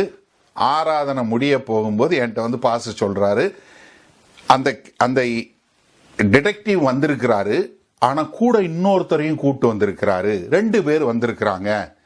நீங்கள் ஒரு நிமிஷம் சொல்லுங்க, நீங்கள் பிரசங்கம் பண்ணுறீங்களா இல்லை இப்படியே விட்டுறீங்களா, என்ன செய்கிறீங்க, நீங்கள் முடிவெடுங்கன்னு என்கிட்ட கேட்டாங்க. நான் சொன்னேன், ஒன்றும் பிரச்சனையே கிடையாது, என்னை ஆண்டவர் கூட்டு வந்திருக்கிறாரு, நான் சிறைக்கு போனாலும் கவலைப்பட போகிறது கிடையாது, கைது பண்ணால் பண்ணட்டும், நான் அதை பற்றி கவலைப்படலை, நான் நிச்சயமாக நான் பிரசங்கம் பண்ணேன். நான் பிரசங்கம் பண்ணி முடித்து எல்லாம் ஜெபமெல்லாம் முடித்து இப்போ எல்லாம் போயாச்சு. அந்த ஒற்றர்கள் கேஜிபி ஆளுங்கன்றவங்க அவங்க இருந்தாங்க, கொஞ்சம் லிங்கர் பண்ணாங்க, அப்புறம் கொஞ்சம் நேரம் கழித்து போயிட்டாங்க.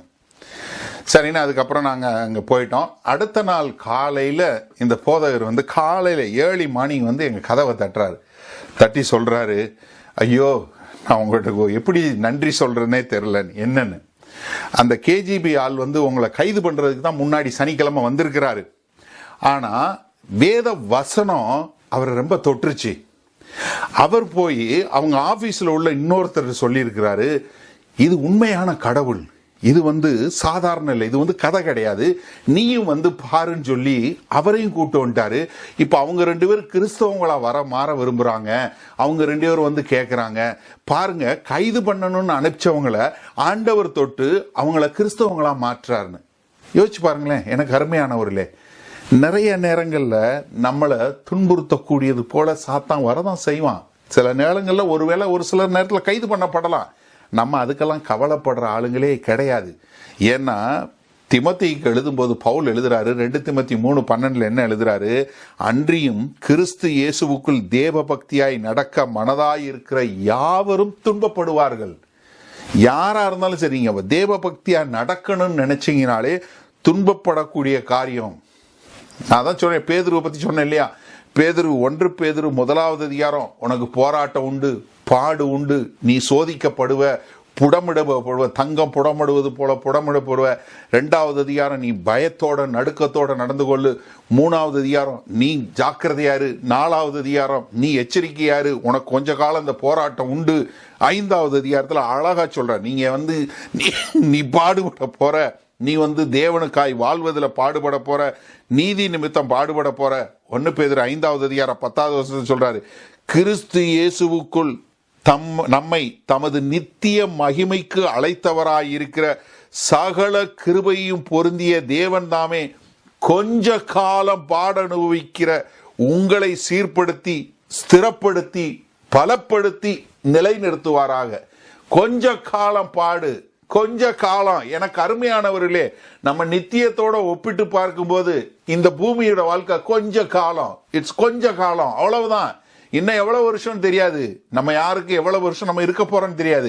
இது கொஞ்ச காலம். ஆனா நித்தியத்துக்கும் தேவனோட சந்தோஷமா சமாதானமா வாழ போறோம்.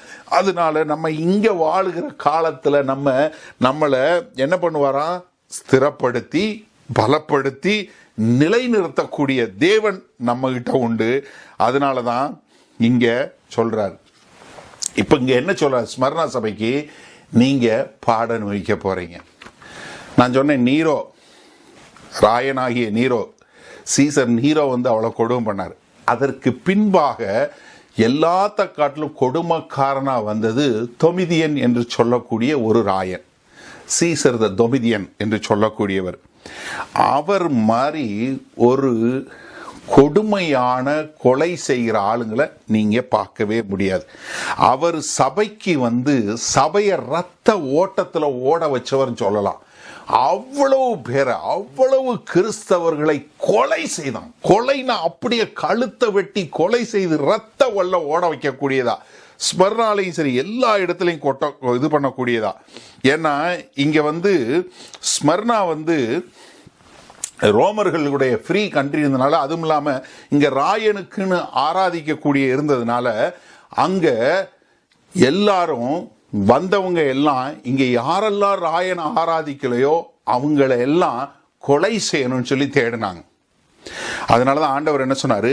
ஆகிலும் நீ மரண பரியந்தம் உண்மையாயிரு, உன்னை கொலை செய்தாலும் நீ உண்மையாயிரு. இது உண்மையிலே நடந்துச்சுங்க. நல்ல கவனிங்க. ஸ்மர்னாக்கு எழுதினார் தானே. ஸ்மர்னா சபையில பாஸ்டரா இருந்தவர் பாலிகார்ப். நல்லா ஞாபகம் வச்சுங்க, பேரு ஞாபகம் வச்சுங்க. POLYCARP, Polycarp. இந்த பாலிகார்ப் யாருன்னு சொல்லி பார்த்தீங்கன்னா, யோவான், அப்போஸ்தலனாகிய யோவான், இந்த வெளிப்படுத்தின சுவிசேஷத்தை எழுதின யோவானுக்கு கீழே இருந்து சீஷனா இருந்து வந்தவர். ஏன்னா யோவான் வெளிப்படுத்தின விசேஷம் எழுதினதற்கு பின்பாக அவர் எபேசு பட்டணத்துக்கு போய் எபேசு பட்டணத்தில் தங்கியிருந்து அங்கதான் மரித்தாரு. அங்கதான் யாரு? இயேசு கிறிஸ்தனுடைய தாயாராகிய மரியாளும் அங்கதான் மரிச்சாங்க. திமோத்தேயும் அங்கதான் மரிச்சாரு. திமோத்தி அங்கதான் கொலை செய்தாங்க. அவங்க கல்லறையில அங்கதான் இருக்கு. இப்ப பாலிகார்பு அங்கிருந்து 35 மைல் தூரத்துல உள்ள அங்க ஒரு சபையில போதகரா இருக்கிறார். 155வது வருஷம் கிறிஸ்துவுக்கு பின். இந்த கடிதம் எழுதுனது ஏறக்குறைய 95. ஒரு 60 வருடம் கழிச்சு நடக்கக்கூடிய காரியம். பாலிகார்ப் அவருக்கு 86 வயது. இந்த 86 வயதா இருக்கும்போது என்ன பண்றாங்க? அவரை கொலை செய்யணும்னு முடிவு பண்றாங்க. இப்ப கொலை செய்யணும்னு உடனே ஒன்னு சிங்கத்துல போடுவோம், இல்லைன்னா தீயில எரிச்சு கொன்றுவான். காரணம் என்ன? இவரை வேற ஏதாவது முறையில நம்ம இவரை பண்ணணும்னா, கொலை செஞ்சோம்னா, இந்த கிறிஸ்தவர்கள் எடுத்துக்கொண்டு போய் இவருக்கு ஒரு சமாதி வச்சிருவாங்க. அப்போ இவருக்கு சமாதி இல்லாம போயிடணும். அதனால எந்த ஒரு காரியமே இருக்கக்கூடாது என்று சொல்லக்கூடியதா. அதனால என்ன பண்றாங்க? நான் எபேசு பத்தி சொல்லும்போது, எபேசு பட்டணத்துல எப்படி ஒரு கேம்ஸ் நடக்கும், கூட்டம் எல்லாரும் வருவாங்க போல, இங்கேயும் ஒரு பெரிய கேம்ஸ் நடக்குது. அங்க எல்லாரும் வர்றாங்க. அப்போ கூட்டமா எல்லாரும் வந்ததும் எல்லாரும் என்ன கத்துறாங்க? பாலிகார்ப, அந்த தேவ துரோகிய நீ தீயிட்டு கொளுத்து அப்படின்னு சொல்றது. ஹிஸ்டாரியன்ஸ் என்ன சொல்றாங்க? நல்ல அவரை குறிச்ச அந்த சரித்திர பின்னணியாளர்கள் என்ன சொல்றாங்கன்னா, அவரை தீயால எரிக்கணும், உயிரோட எரிச்சு கொல்லணும் அப்படின்னு சொல்றாங்க. இப்ப பாலிகார்பை கண்டுபிடிக்கிறதுக்கு என்ன பண்றாங்க?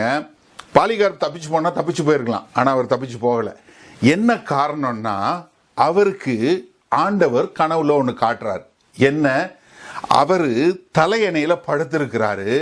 அப்படியே தலையணை தீ பிடிச்சு எரிஞ்சு அப்படியே அவர் அக்கினியில எரிஞ்சு போவதா ஒரு தரிசனம் பார்க்கிறார். இப்படி பார்க்கும்போதுதான் இதை பார்த்துட்டு அவர் தீயில அவரை கொலை செய்ய போறாங்க அப்படிங்கிறத அவர் புரிஞ்சு கொள்றார். இப்போ இவரை கைது செய்வதற்கு பார்க்கும்போது ஒரு வேலைக்கார பெண்மணி, ஒரு ஸ்லேவ் கேர்ள, ஒரு அடிமை பெண் ஒருத்தியை எடுத்து அவளை துன்புறுத்துறதுனால அந்த பிள்ளை இவரை காட்டி கொடுத்துடுறா. இப்போ இவரை கைது செய்ய வரக்கூடிய, நல்ல கவனிங்க, இந்த ரோமாபுரி பேரரசுல வரக்கூடிய ஒரு நூற்றுக்கு அதிபதி கைது செய்ய வரும்போது அந்த நூற்றுக்கு அதிபதி அவர்கிட்ட சொல்றான், கைது செய்து போகும்போது, ஐயா பாலிகார்பே, நீ ஒன்னும் இல்லையா, ராயன் என்னுடைய கடவுள்னு சொல்லி நீ பாட்டுக்கு சொல்லிட்டு நீ செய்யறதை செஞ்சுட்டு போனேன்னா உனக்கு விடுதலை வந்துடும், என்ன பிரச்சனை அதை சொல்லு அப்படின்னு சொல்லக்கூடிய காரியமா அவர் கேட்கும்போது, அவர் எல்லாருக்கும் முன்னாடியும் சொன்ன சாட்சி இது. அவருடைய சொந்த வார்த்தை, வாசிக்கிறேன் பாருங்க. 86 years have I served him and he has done me no wrong. How can I blaspheme my king who saved me? இந்த 86 வருஷத்துல எனக்கு எந்த ஒரு காரியம் இல்லாம என்னை காப்பாற்றின அந்த தேவனை நான் எப்படி தூஷணம் செய்ய முடியும்? அப்ப அவங்க எல்லாம் சேர்ந்து உன்னை தீயிட்டு கொளுத்த போறோம்னு சொல்லி சொல்றாங்க. பாலிகார்பு சொல்றாரு, அவருடைய சொந்த வார்த்தை, you threaten me with fire that burns for a time and is quickly quenched. நீங்க என்ன தீயால எரிச்சு கொல்ல போறேன்னு சொல்றீங்க, அது கொஞ்ச நேரத்துல எரிஞ்சு அணைஞ்சு போக போகுது. with a fire that burns for a time and is quickly quenched, for you do not know the fire which awaits the wicked in the judgment to come and an everlasting punishment. Why are you waiting? Come, do what you will.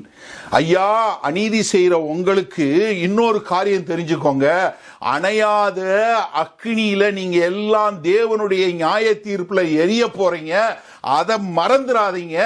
இப்ப நீங்க என்ன செய்யணும்னு நினைச்சிருக்கீங்களோ செய்யுங்க அப்படின்னு சொல்றான். அவரை ஒண்ணுமே செய்யல. அவர் சொல்றாரு, நீ என்னை எரிச்சேனா நான் எரிஞ்சு போயிருவேன், அந்த அக்கினி கொஞ்ச நேரத்தில் அணைஞ்சிரும். ஆனா உனக்கு என்ன வெயிட் பண்ணுது? மறுமையில நித்திய அக்கினி இருக்க போகுது, தேவனுடைய நியாய தீர்ப்பு இருக்க போகுது. அதனால இந்த அக்கினியை பத்தி நீ கவலைப்படல, வா என்னை தீ வச்சு எழுத்துன்னு. அப்ப உடனே அவங்க சொல்றாங்க, எப்படி இவரை கட்டு, எப்படி இவரை கட்டுங்க அப்படின்னு. பாலிகார்ப் சொல்றார், நானா, leave me as I am, for he who gives me power to endure the fire will grant me to remain in the flames unmoved, even without the security you will give by your binding. நான் தீயில ஓடக்கூடாது, அங்கங்க போயிடக்கூடாது, நாம் இதாயிடக்கூடாதுன்னு சொல்றதுக்காக என்னை கட்டி வச்சு நீ தீ எரிக்க நினைக்கிற, நீ கவலையே படாத, என் மேல தீ எழுத்து, ஆனா தேவனுடைய வல்லமை என் மேல வரும், நான் அப்படியே நின்று எரிஞ்சு சாவேன், நான் மூவ் பண்ண மாட்டேன். என்ன ஒரு வார்த்தைகள் பாருங்க. இதுக்கு கட்டை எடுத்து கொண்டு போடுறாங்க. நல்லா கவனிங்க, யாருக்கெல்லாம் கட்டை கொண்டு வர்றா? யூதர்கள் ஓய்வு நாள் கட்டளையும் மீறி போய், ஏன்னா ஓய்வு நாள் அவங்க கட்டை எடுத்து வரக்கூடாது, போய் எல்லாரும் ஓடி போய் கட்டை அள்ளி கொண்டு போடுறான். ஏன்? உபத்திரவம், கிறிஸ்தவர்களை கொலை செய்யணும், கிறிஸ்தவங்களை உயிரோட எரிக்கணும், கிறிஸ்தவர்களை கொலை செய்யணும் சொல்லக்கூடிய காரியம். அதனாலதான் ஆண்டவர் என்ன சொல்றாரு, உன்னைய கொலை செய்தாலும் நீ மரண பரியந்தம் உண்மையாயிரு, அப்பொழுது ஜீவ கிரீடத்தை உனக்கு தருவேன். எனக்கு அருமையானவர்களே, நமக்கு ஆண்டவர் சொல்றாரு, நீ மரண பரியந்தம் உண்மையாயிரு, மரண பரியந்தம் உண்மையாயிரு. மத்தேயு 24வது அதிகாரத்தில் சொல்றாரு, 13வது வசனம், முடிவு பரியந்தம் நிலை நிற்பவனே ரட்சிக்கப்படுவான். எனக்கு அருமையானவர்களே, முடிவு பரியந்தம். ஏன்னா அங்க என்ன சொல்றாரு, உன்னைய உபத்திரத்துல போவ, உன்னைய கொலை செய்வாங்க, எல்லா தேசங்களும் உன்னைய வெறுக்கும், கள்ள போதகர்கள் கள்ள தீர்க்கதரிசிகள் எழும்பி அநேகரை வஞ்சிப்பாங்க, நியாயம் அக்கிரமம் கூடும், மக்களுடைய அன்பு தணிஞ்சு போகும். ஆனா நீயோ கடைசி முடிவு பரியந்தம் உண்மையுள்ளவனாயிரு, அப்பொழுது ரட்சிக்கப்படுவேன் சொல்லக்கூடியதாக. அப்ப என்னன்னா, நீங்க கடைசி வரைக்கும் முடிவு பரியந்தம் உண்மையா இருக்கும்போது, ஏன்னா உண்மையான விசுவாசம் நிலை நிற்கும், உண்மையான விசுவாசம் எல்லாவற்றையும் சகிக்கும், உண்மையான விசுவாசம். நான் உண்மையுள்ள விசுவாசி என்பதை இந்த பாடுகள், போராட்டங்கள் நிரூபிக்கும். அதுதாங்க ஆண்டவர் சொல்றாரு. ஏன்னா மத்தேயு 10:22 சொல்லும்போது என்ன சொல்றாரு? என் நாமத்து நிமித்தம் நீங்கள் எல்லாராலும் பகைக்கப்படுவீர்கள். ஆனா என்ன பண்ணணும்? முடிவு பரியந்தம் நிலை நிற்பவனே ரட்சிக்கப்படுவான். எனக்கு அருமையானவர்களே, நன்றாக தெரிஞ்சு கொள்ளுங்க, முடிவு பரியந்தம். இதோ பாலிகார் அங்க சொன்னாரு ஆண்டவர், நிச்சயமாக நடந்தது. ஒரு 60 வருஷத்திற்குள்ளாக அவர்கள் அங்கு இருந்த போதகரை என்ன பண்ணாங்க? உயிரோட தீ கொளுத்தி கொலை செய்தார்கள். ஆண்டவர் சொன்னார், நிச்சயமா நடந்தது. அவங்களுக்கு என்ன ஆலோசனை சொல்றாரு? ஸ்மர்ணா சபைக்கு ஆண்டவர் என்ன ஆலோசனை சொல்றாரு? நீங்க உபத்திரவத்தில் போக போறீங்க, நீங்க பாடு அனுபவிக்க போறீங்க, உங்களை கொலை செய்ய போறாங்க, உங்களை காவலில் போட போறாங்க, இன்னும் கொடுமையான காரியம் நடக்க போது. சாத்தான் தன்னுடைய வல்லமைகள் எல்லாம் கொண்டு வந்து சபையை போராட போறான். சிலர் ரொம்ப மோசமான காலத்துக்கு போக போறீங்க. ஆனா முடிவு பரிய நிலைந்து இருக்கிறவனுக்கு என்ன கிடைக்கும்? ஜீவ கிரீடம். ஜீவ கிரீடம் என்ன? நித்திய வாழ்வு. அதைத்தான் ஆண்டவர் சொல்றார், உனக்கு நித்திய வாழ்வு கொடுப்பேன். அப்ப ஜெயங்கொள்றவங்களுக்கு என்ன? ஆவியானவர் சபைகளுக்கு சொல்லுகிறதை காதுள்ளவன் கேட்க கடவன். ஜெயங்கொள்ளுகிறவன் 2ஆம் மரணத்தினால் சேதப்படுவதில்லை என்று எழுது. 2வது மரணம் அவனை ஒன்றும் பண்ணாது. 2வது மரணம் வராது. யாரு ஜெயங்கொள்றவங்க? 1 யோவான் 5:4 ரொம்ப தெளிவாச்சு. தேவனால் பிறப்பதெல்லாம் உலகத்தை ஜெயிக்கும். நம்முடைய விசுவாசமே உலகத்தை ஜெயிக்கிற ஜெயம். இயேசுவானவர் தேவனுடைய குமாரன் என்று விசுவாசிக்கிறவனே என்று உலகத்தை ஜெயிக்கிறவன் யார்? நீங்க விசுவாசம் வைத்து, ஆண்டவராய் இயேசு கிறிஸ்து மேல விசுவாசம் வைத்து, என்ன வந்தாலும் சரி, என்ன போராட்டம் வந்தாலும், என்ன பாடு வந்தாலும், மரணம் வந்தாலும், என்ன வேதனை வந்தாலும், நான் இயேசுவுக்கென்று வாழுவேன் என்று சொல்லி வாழும்போது நீங்கள் ஜெயங்கொண்டவர்களாய் வாழ முடியும். அப்படி வாழும்போது என்ன நடக்கும்? வெளிப்படுத்தின விசேஷம் 22 பாருங்க, 12-13. இதமாய் வருகிறேன், அவனவனுடைய கிரியைகளின்படி அவனவனுக்கு நான் அளிக்கும் பலன் என்னோட கூட வருகிறது. நான் அல்பாவும் ஒமேகாவும் ஆதியும் அந்தமும் முந்தினவரும் பிந்தினவருமாய் இருக்கிறேன். 20வது அதிகாரம் 12வது வசனத்திலிருந்து பாருங்க.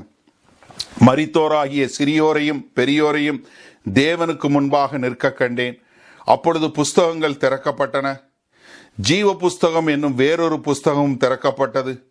அப்பொழுது அந்த புஸ்தகங்களில் எழுதப்பட்டவைகளின் படியே மரித்தோர் தங்கள் தங்கள் கிரியைகளுக்கு தக்கதாக நியாய தீர்ப்படைந்தார்கள். சமுத்திரம் தன்னிலுள்ள மரித்தோரை ஒப்புவித்தது. மரணமும் பாதாளமும் தங்களில் உள்ள மரித்தோரை ஒப்புவித்தன. யாவரும் தங்கள் தங்கள் கிரியைகளின் படியே நியாய தீர்ப்படைந்தார்கள். அப்பொழுது மரணமும் பாதாளமும் அக்கினி கடலிலே தள்ளப்பட்டன. இது 2ஆம் மரணம். ஜீவ புஸ்தகத்திலே எழுதப்பட்டவனாக காணப்படாதவன் எவனோ அவன் அக்கினி கடலிலே தள்ளப்பட்டான். எனக்கு அருமையானவர்களே, என்ன ஒரு அருமையான காரியம்! நீங்க நித்திய ஜீவனை கொண்டு வாழ்வதற்கு இந்த பூமியில என்ன போராட்டம் வந்தாலும், என்ன பாடு வந்தாலும், என்ன வந்தாலும் அதை சகித்து கொண்டு அவர்களுக்கென்று வாழக்கூடியதா என்ன ஒரு அருமையான சபை ஸ்மர்ணா சபை. சிலர் காவல்ல போனாங்க, சிலர் மரணத்துல போனாங்க. எனக்கு அருமையானவர்களே, இன்றைக்கும் நம்ம பேசுகிற இந்த 2020வது வருஷத்துல இஸ்மீர் என்று சொல்லக்கூடிய அந்த ஸ்மர்ணா பட்டணத்துல 250க்கும் மேலான சபைகள் இருக்கிறது. ஆர்த்தடாக்ஸ் சபை இருக்கு, காப்டிக் சபை இருக்கு, கத்தோலிக்க சபை இருக்கு. உண்மையான விசுவாசிகள் இன்றைக்கும் அந்த பட்டணத்தில் இருக்கிறாங்க. அருமையானவர்களே, உண்மையான இயேசு கிறிஸ்துக்கென்று வைராக்கியமாய் வாழுகிறவர்கள் இன்றைக்கு அந்த பட்டணத்தில் இருக்கிறாங்க. என ஆண்டவர் சொன்னாரு, நீ உண்மையா இரு. ஆனா எபேசுக்கு சொல்லும்போது என்ன சொன்னாரு? நான் இதை எடுத்துருவேன்னு சொல்லி சொன்னார். விளக்கு தண்டை எடுத்துருவேன்னாரு. எபேசு பட்டணத்தில் சபை இல்லை. ஆனால் ஸ்மர்னால இன்றைக்கும் ஆண்டவருக்கென்று வைராக்கியமாய் வாழுகிறவர்கள் இருக்கிறாங்க. ஒரு அருமையான சகோதரன் சோவியத் யூனியன் பிரிவதற்கு முன்பாக உஸ்பெகிஸ்தானில் பிறந்த ஒரு அருமையான சகோதரர். கிறிஸ்தவர்கள் மற்றும் எல்லாரையும் கொலை செய்து கொண்டு வந்த ஒருத்தர். ஒரு நாள் ஒரு கிறிஸ்தவனை கொலை செய்ய போகும்போது ஆண்டவர் அவரை சந்தித்தார். அவர் இயேசு கிறிஸ்துவை ஏற்றுக்கொண்டார். இயேசு கிறிஸ்துவை ஏற்றுக்கொண்ட மாத்திரத்தில் அவரால் சும்மா இருக்க முடியல. எல்லாருக்கும் இயேசு கிறிஸ்துவை பற்றி சொல்ல ஆரம்பித்தார். இப்போ சோவியத் யூனியன் பிரிந்தது. இது உஸ்பெகிஸ்தான் என்று மாறியது. இந்த உஸ்பெகிஸ்தானில் அவர் சொல்லும்போது அங்கே இருந்த முஸ்லீம் இமாம் எல்லாரும் என்ன சொன்னாங்க, இயேசு கிறிஸ்துவை நீ பேசக்கூடாது, இயேசு கிறிஸ்துவை ஆராதிக்கக்கூடாது, நீ சபை நடத்தக்கூடாது அப்படின்னு சொல்லி ரொம்ப துன்புறுத்தினாங்க. கடைசியில் அவரை தேச விரோத குற்றம் பண்ணுகிறார் என்று சொல்லி அவரை கைது பண்ணி சிறையில் வச்சாங்க. அவருக்கு பைபிள் கொடுக்கல, எதுவும் கொடுக்கல. 3 பெண் பிள்ளைகள், அவருடைய மனைவி. அவர்களுக்கு மாதம் ஒரு முறை இவரை பார்ப்பதற்கு அனுமதி கொடுப்பாங்க. அப்போ என்ன செய்வாங்களாம், அவருடைய மனைவியும் 3 பிள்ளைகளும் அந்த மாதம் பூரா உட்காந்து வேத வசனத்தை அப்படியே மனப்பாடம் பண்ணுவாங்களாம். அவர் கொடுக்க அந்த நேரத்தில் போகும்போது உட்காந்து ஒருத்தர் மாற்றி ஒருத்தர் வேத வசனத்தை அவருக்கு சொல்லிக்கிட்டே இருப்பாங்களாம். அவர் அதை கேட்கறதுக்காக உட்கார்ந்துருப்பாராம். இப்படியே கடந்து அவருடைய 44வது பிறந்த நாளில் சிறைச்சாலையில் உள்ள அதிகாரி கூப்பிட்டு உன்னோட பிறந்த நாளுக்கு என்ன வேணும்னு கேட்டிருக்கிறார். இவர் ஒன்றும் இல்லை, எனக்கு ஆண்டவர் கொடுப்பாரு அப்படின்னு. அப்போ அவர் ஆண்டவர்கிட்ட ஜெபிச்சாராம், ஆண்டவரே எனக்கு உங்களுடைய வசனத்தை வாசிக்கிறதுக்கு ஒரு வாய்ப்பு வேணும்னு. அப்போ அன்னைக்கு லைப்ரரிக்கு போனாராம். நியூ லைஃப் அப்படின்னு சொல்லி இந்த செல்ஃப் ஹெல்ப் புக்கு வரிசையில் நியூ லைஃப் அப்படின்னு சொல்லி ஒரு புஸ்தகம் இருந்திருக்கு. இவர் போய் அதை எடுத்திருக்கிறாரு. என்னன்னா அது புதிய ஏற்பாடு.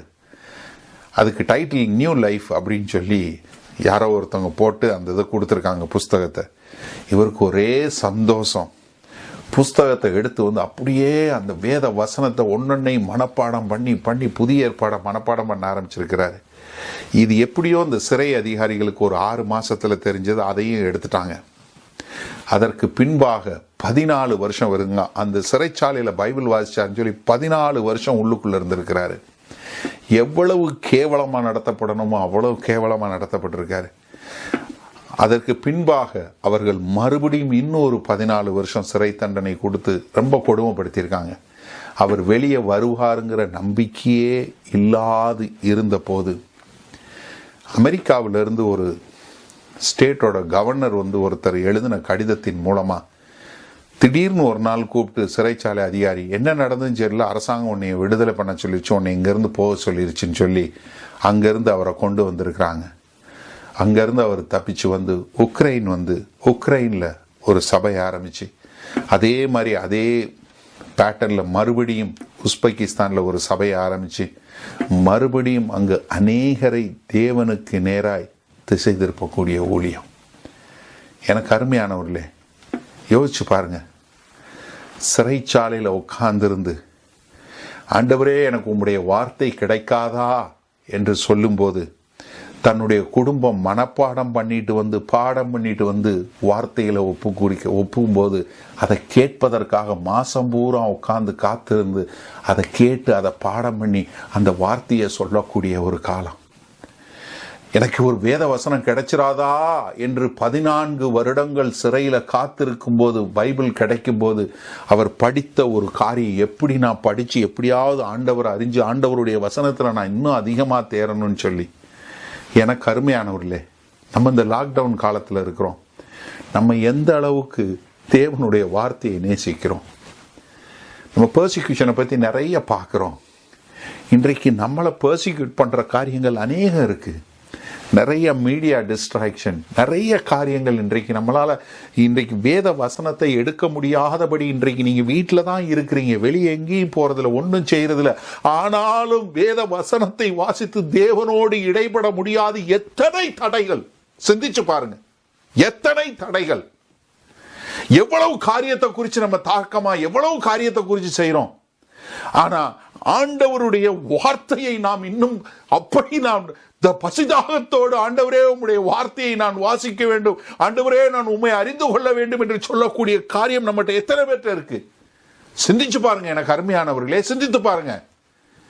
நம்ம எவ்வளவு பேர் தேவனுடைய வார்த்தையை நம்ம நேசிக்கிறவங்களா? ஆண்டவரே உம்முடைய வார்த்தை எனக்கு இந்த ஆகாரத்தை காட்டிலும் தேவையான ஒன்று என்று சொல்லக்கூடிய நம்ம எத்தனை பேர் பார்க்கிறோம்? இயேசு கிறிஸ்து சொன்னாரு யோவான் 4வது அதிகாரம் 34வது வசனத்துல, உம்முடைய சித்தம் செய்வதே என்னுடைய போஜனமாய் இருக்கிறது என்று சொல்லி.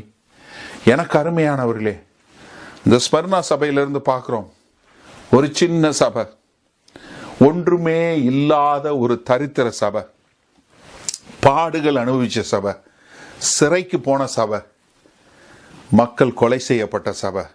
ஆனாலும் முடிவு பரியந்தம் உண்மையா இருந்த சபை, தேவனுக்கு ஒரு நற்கந்தகமாய் இருந்த சபை, ஒரு ஜெயங்கொண்ட சபை, ஆண்டவருக்காய் நான் மரிக்க தயார் என்று தங்களை ஒப்பு கொடுத்த சபை, நித்தியத்திற்கும் ஜெயமாய் வாழுகிற ஒரு சபையாய் இருந்தது போல நம்ம எல்லாரும், நம்ம சபையா, நம்ம அப்படிப்பட்ட ஒரு சபையாய் இதோ ஸ்மர்ணா சபை போல, ஆண்டவரே என்ன பாடு வந்தாலும் சரி, என்ன போராட்டம் வந்தாலும் சரி, நான் உம்மை மாத்திரம் பிடித்துக் கொள்வேன் என்று சொல்லக்கூடியதாய். இன்றைக்கு நமக்கு சபைக்கு வெளியே இருந்து பிரச்சனை இல்லை, சபைக்குள்ள பிரச்சனை இருக்கனாலதான் நம்ம இன்னும் கிறிஸ்துவுக்குள்ள வளர்றதில்லை. ஆண்டவரே சபைகள் ப்ராசிக்யூட் பண்ணுங்க ஆண்டவரே, எங்கள் சபைகள் மேல ஆண்டவரே தாக்குதல் உண்டாகட்டும், உபத்திரவம் உண்டாகட்டும் ஆண்டவரே, நாங்கள் உம்மை இன்னும் அதிகமாய் கிட்டி சேர வேண்டும் ஆண்டவரே, உமக்கென்று வாழ வேண்டும் என்று சொல்லக்கூடிய ஒரு தாக்கத்தோடு நம்ம வாழுவோமா? எனக்கு அருமையானவர்களே, நம்ம எப்படிப்பட்ட வாழ்க்கை வாழுகிறோம்? ஒரு நிமிஷம் உங்களை சிந்தித்து பாருங்க. ஆண்டவரே இந்த ஸ்மர்ணா சபை போல நாங்கள் முடிவு பரியந்தம் உண்மையுள்ளவர்களாய் வாழ எங்களை முழுமையாய் ஒப்புக் கொடுக்கிறோம் ஆண்டவரே. தேவ ஆவியானவர் தாமே இன்னும் அதிகமாய் எங்களை உம்முடைய வசனத்திற்குள்ளே எடுத்து சென்று உம்மை இன்னும் அதிகமாய் அறியவும், உம்மை அறிவதில் நாங்கள் இன்னும் வளரவும், உமக்கென்று ஒரு நல்ல தெரிந்த பாத்திரங்களாய், முடிவு பரியந்தம் உண்மையுள்ளவர்களாய், ஜெயங்கொண்டவர்களாய், இரண்டாவது மரணம் எங்களை சேதப்படுத்துவதில்லை என்று தைரியமாய் நாங்கள் உமக்கென்று வாழுகிறவர்களாய் வாழ எங்களை முழுமையாய் ஒப்புக் கொடுக்கிறோம். இயேசு கிறிஸ்துவின் விலையேற பெற்ற நாமத்தினால எங்களை தாழ்த்தி ஒப்புக் கொடுத்து ஜெபிக்கிறோம் நல்ல பிதாவே. ஆமேன், ஆமேன். என் ஆத்மாவே கர்த்தரை ஸ்தோத்திரி, என் முழு உள்ளமே அவருடைய பரிசுத்த நாமத்தை ஸ்தோத்திரி. என் ஆத்மாவே கர்த்தரையே ஸ்தோத்திரி, கர்த்தர் செய்த சகல உபகாரங்களை மறவாதே. ஆமேன்.